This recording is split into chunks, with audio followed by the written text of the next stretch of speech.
বর্তমানে ধান পাকার মরশুম চলছে। এই সময় হাতির চলাচল ও ফসল নষ্টের ঘটনায় বৃদ্ধি দেখা যায়, কারণ হাতিরা খাদ্যের সন্ধানে প্রায়ই ধান খেতে প্রবেশ করে।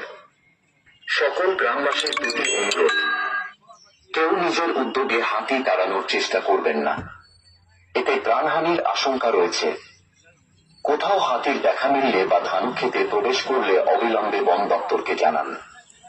আমাদের টিম দ্রুত ঘটনাস্থলে পৌঁছে প্রয়োজনীয় ব্যবস্থা নেবে। আতঙ্কিত হবেন না, সরকারি নিয়ম অনুযায়ী ফসলের ক্ষতির পূর্ণ ক্ষতিপূরণ প্রদান করা হবে।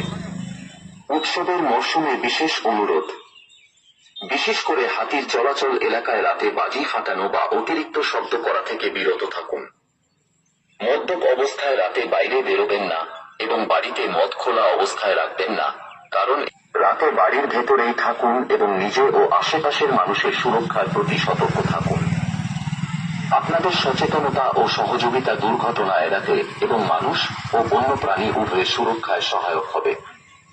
আসুন সবাই মিলে নিরাপদ ও শান্তিপূর্ণ উৎসবের মরশুম কাটাই।